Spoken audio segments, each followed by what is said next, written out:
कभी मैं कभी तुम ड्रामे की लास्ट एपिसोड जल्द होने वाली है। जैसा कि एक तरफ मुस्तफा किस तरह से तरक्की करेगा और किस तरह से उसके पास पैसा आता है, यानी मुस्तफा के करियर को आगे बढ़ते हुए दिखाया जाएगा, तो दूसरी जानब अदिल का डाउनफॉल शुरू होने वाला है, जिसमें उसे सिर्फ और सिर्फ जिल्लत मिलेगी। अदिल को ऐसा लगता है कि वो तो कारोबार में हेरा फेरी करेगा, रुबाब की दौलत पर कब्जा करेगा और नताशा जैसी खूबसूरत लड़की के साथ शादी करके ऐश की जिंदगी गुजारेगा। लेकिन उसे नहीं मालूम कि जिस दिन से उसने अपने बाप को ये कहा था ना कि आपने छोटे से घर में रहकर सरकारी नौकरी करके क्या ही कमा लिया है और क्या ही बना लिया है अपने लिए, अपने बाप की मेहनत पर इस तरह से उंगली उठाने वाला बेटा, उसके उल्टे दिन उसी दिन ही से शुरू हो चुके थे जिस दिन उसने अपने बाप को सताया था। अब रुबाब के डैड जो के अदिल पर नजर रखे हुए थे, सारे सबूत उनके हाथ में लग जाते हैं। वो रुबाब के पास आकर गुस्से से फाइल फेंकते हैं और कहते हैं कि देखो तुम्हारे पीछे वो क्या करता फिर रहा है। रुबाब कहती है कि क्या हो गया है डैड। उसके डैड बता देते हैं कि अदिल तुम्हारे पीछे कंपनी को कितना बड़ा नुकसान पहुंचा रहा है, क्या तुम्हें इस चीज की खबर भी है। रुबाब कहती है वो ऐसा नहीं कर सकता, वो मुझसे मोहब्बत करता है, मेरा वेट कर रहा है, वो ऐसा कैसे कर सकता है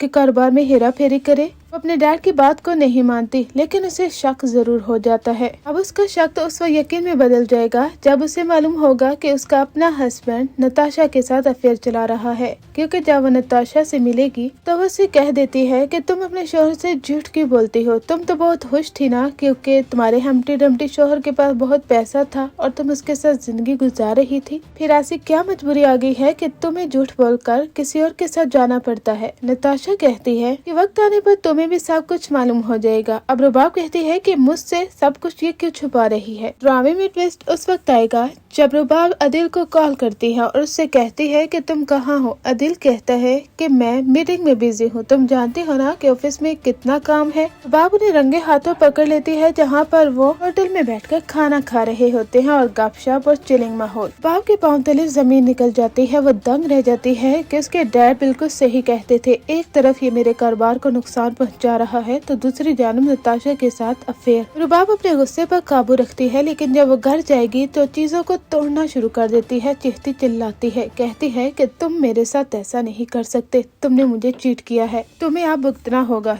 तुम्हें मैं बताऊंगी कि मेरा नाम रुबाब है, मुझसे पंगा लिया है तुमने, अदिल तुम्हें बहुत भारी पड़ने वाला है। इधर अदिल अपने माँ बाप को राजी कर लेता है, वो कहता है कि मैंने आप लोगों के लिए बंगला लिया है, वहाँ पर रहेंगे आप दोनों। लेकिन उसके माँ बाप कहते हैं कि तुम कैसे वो बंगला ले सकते हो, तुम जानते हो कि वो सारा पैसा रुबाब का है, तुम्हारी अपनी बीवी का पैसा है, तुम उसे अपना कैसे कह सकते हो। लेकिन अदिल कहता है कि बाबा रुबाब का जो पैसा है वो मेरा ही है ना, और रुबाब इस तरह के कई बंगले खरीद सकती है, इसलिए आपको टेंशन लेने की जरूरत नहीं है। उसके बाबा कहते हैं टेंशन नहीं ले रहा, लेकिन गैरत भी कोई चीज होती है, इस तरह अपनी बीवी के पैसों पर अयाशी करना अच्छी बात नहीं है अदिल। लेकिन उसकी लालची अम्मी यही कहती हैं कि आप पुरानी बातें लेकर क्यों बैठ चुके हैं, आपका बेटा इतना इसरार कर रहा है कि आप उसके घर में जाएं, हम वहाँ पर रहेंगे, क्योंकि यहाँ पर तो अब मुस्तफा भी नहीं है, ये घर तो हमें काटने को दौड़ता है, इसलिए अब हम वहाँ पर रहेंगे तो वहाँ पर एडजस्ट हो जाएंगे। अदिल कहता है कि बाबा देखिए ना, अम्मी बिल्कुल सही कह रही हैं। अदिल बड़ी सी गाड़ी में इन लोगों को बिठाता है, उसकी लालची अम्मी काफी ज्यादा खुश होती है, वो कहती है कि अदिल तुम्हें पता है मैंने तो कभी ख्वाबों में भी इतने बड़े घर के बारे में नहीं सोचा। अदिल कहता है कि अम्मी आप जाएंगी ना, आप हैरान रह जाएंगी। अब वो दिन आ ही जाता है जब वो अपने माँ बाप को लेकर वहाँ पर शिफ्ट होने की तैयारी करता है। उसकी अम्मी तो पूरे घर को बड़े ही नाज से देखती हैं, जैसे कि ये इनके अपने बेटे की मेहनत की कमाई का हो। ड्रामे में ट्विस्ट उस वक्त आता है जब रुबाब वहाँ पर आ जाती है। एक तरफ रुबाब के डैड के हाथ सारे सबूत लग गए कि किस तरह से वो कंपनी में हेरा फेरी कर रहा था और सारी दौलत अपने नाम लगवा कर रुबाब को धोखा देना चाहता था। दूसरी जानब रुबाब का इन दोनों को रेस्टोरेंट में देखना और ये जान जाना कि इन दोनों का अफेयर चल रहा था। अब रुबाब ऐसा मजा चुकाने वाली है कि सारी जिंदगी दिल भूलेगा नहीं। जब उसके माँ बाप वहाँ पर होते हैं तो रुबाब आ जाती है। रुबाब कहती है कि आप लोगों की जुर्रत भी कैसे हुई यहाँ पर आने की, क्या आप लोग ये डिजर्व भी करते हैं? कभी आपने सोचा है कि आपकी तरह के मिडिल क्लास लोग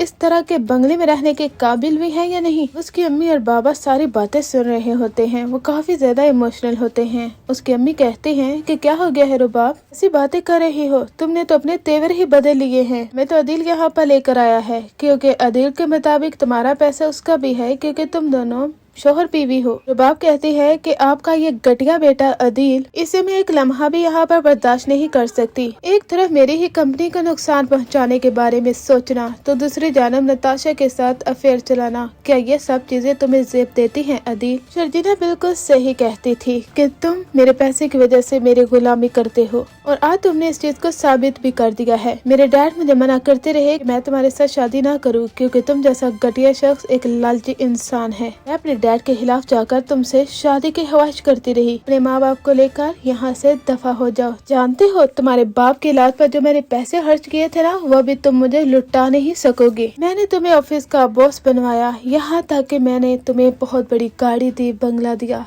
उल्टा तुमने मेरे साथ क्या किया? इतना बड़ा धोखा और फ्रॉड किया है तुमने मेरे साथ। ऐसे तो मैं तुम्हें जाने नहीं दूंगी। अभी तुम मुंह क्या देख रहे हो? यहाँ से दफा हो जाओ। अदील कहता है कि तुम जैसे टॉक्सिक लड़की के साथ रहना भी कोई आसान बात नहीं है। उसके बाबा कहते हैं कि अदील, मेरा जी चाह रहा है कि तुम्हारे मुंह पर जोर का थप्पड़ मारूं। तुमने मुझे जीते जी मार डाला है। पहले शर्जीना के साथ शादी से इनकार करना, वो भी शादी से एक दिन पहले, और उसके बाद इसके साथ शादी करके भी तुम किसी और के साथ अफेयर चला रहे हो। मैं सोच भी नहीं सकता कि तुम किस कदर घटिया शख्स हो सकता है कि यहाँ पर अदील के बाबा की डेथ भी हो जाए, लेकिन अदील को जेल की सलाहों के पीछे भी दिलवाया जाएगा। अदील के बुरे दिन शुरू हो चुके हैं।